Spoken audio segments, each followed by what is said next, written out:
En 1 de Timoteo, en el capítulo 4, verso 1 y 2, verso 1 dice: pero el Espíritu dice claramente que en los postreros tiempos algunos apostatarán de la fe, escuchando espíritus engañadores y a doctrinas de demonios. ¿Y las doctrinas de demonios desde dónde se escuchan? Pues precisamente desde los púlpitos, desde donde predica el cura, desde donde predica el presbítero, desde donde predica el obispo, desde donde predica el pastor. ¿Qué debemos de hacer entonces para cuidarnos, para salvaguardar nuestro ser espiritual? Pues debemos de estudiar. Debemos de estudiar porque ciertamente nos encontramos en tiempos peligrosos. En 2 de Pedro, en el capítulo 2, en el verso 1, dice: pero hubo también falsos profetas entre el pueblo, como habrá entre vosotros falsos maestros, que introducirán encubiertamente herejías destructoras y aún negarán al Señor que los rescató, atrayendo sobre sí mismos destrucción repentina. Eso era realmente lo que estaba sucediendo en los tiempos apostólicos, pero también es una profecía que está apuntando hacia los tiempos del fin.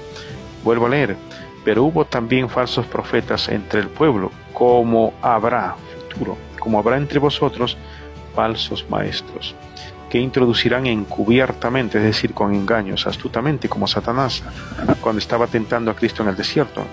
Introdujo una cita astutamente para tratar de ponerle una trampa a Cristo, pero como él era un conocedor de las Escrituras y de los contextos, no cayó en la trampa. Vuelvo a leer: pero hubo también falsos profetas entre el pueblo, como habrá entre vosotros falsos maestros, que introducirán encubiertamente herejías destructoras y aún negarán al Señor que los rescató, atrayendo sobre sí mismos destrucción repentina. Dice herejías. ¿Qué es una herejía? Una herejía tiene que ver con una falsa enseñanza. Recordemos, una herejía tiene que ver con una falsa enseñanza. Y como falsas enseñanzas tenemos, por ejemplo, la doctrina de la inmortalidad del alma, la doctrina del infierno, del hecho de poder tomar la carne de los animales inmundos bajo el nuevo pacto como algo que ya se podría hacer después del sacrificio de Cristo. También tenemos la gracia sustituyendo la ley, el cambio del sábado por el día domingo, entre muchas otras falsas enseñanzas que tienen que ver con herejías destructoras. Hemos tenido ya ocasión de compartir con gente que cree que el alma es inmortal, que el infierno existe, que el domingo sustituyó al sábado, que la gracia sustituyó a la ley, etc. Pero a la hora del cuestionamiento y de la prueba simplemente no han podido pasar ese muro que termina golpeando, o ese muro con el que terminan golpeándose todo tipo de argumentaciones que va en contra de la palabra de Dios.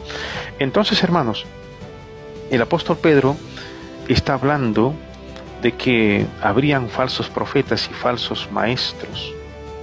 Y cuando habla de falsos profetas y falsos maestros, pues esto se puede tomar o esto puede ser concerniente a un pastor y a un líder de la iglesia, ¿no? Porque tanto el pastor como el líder predican falsas enseñanzas y herejías destructoras. ¿Y desde dónde? ¿Desde dónde? Dice: pero hubo también falsos profetas entre el pueblo, es decir, en medio, entre el pueblo, como habrá entre vosotros falsos maestros. ¿Un maestro desde dónde enseña? ¿Acaso no enseña desde el púlpito? ¿Acaso no enseña desde en medio de una denominación? Justo, ¿acaso el falso maestro o el falso profeta, acaso no es el centro de atención en una reunión? Por supuesto que sí. Y de eso es algo que nosotros debemos de tener sumo cuidado. Pero hubo también falsos profetas entre el pueblo, como habrá entre vosotros falsos maestros que introducirán encubiertamente herejías destructoras. Herejías destructoras, notemos.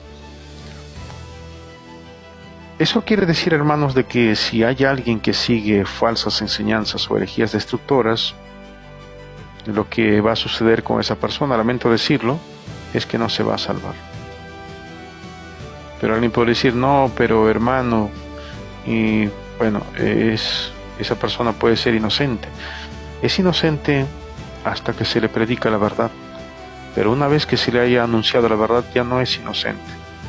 Quedará al descubierto si esa persona es un cristiano genuino o si en todo momento fue un hipócrita, Si en todo momento fue a alguien que solo se ha dispuesto a servir a un sistema religioso y a colocar a un hombre como su Dios para escuchar y seguir todas sus enseñanzas en lugar de seguir lo que las Escrituras dicen, porque el amor que muchos tienen es inferior a Dios, porque su amor en sí es superior al de los hombres. Miren lo que dice. Segunda de Pedro 3, del 15 al 17. Y teniendo entendido que la paciencia de nuestro Señor es para salvación, como también nuestro amado hermano Pablo, según la sabiduría que le ha sido dada, os ha escrito, casi en todas sus epístolas, hablando en ellas de estas cosas, entre las cuales hay algunas difíciles de entender, las cuales los indoctos e inconstantes tuercen, como también las otras escrituras, para su propia perdición. Hermanos, es para la propia perdición del que tal lo hace. Así que si hay un hermano de la iglesia evangélica, pentecostal, católica, testigo de Jehová o mormona que está observando esta transmisión, de hecho, si es que pervierte la palabra de Dios, si continúa detrás de esas falsas enseñanzas, no se va a salvar. Porque Cristo, que dijo un ciego, no puede guiar a otro ciego, porque ambos caerán en el hoyo. ¿Y por qué ambos terminan cayendo en el hoyo? Porque Cristo en Juan 17:17 dijo, santifícalos en tu verdad, tu palabra es verdad, porque solo la verdad tiene el poder para santificar.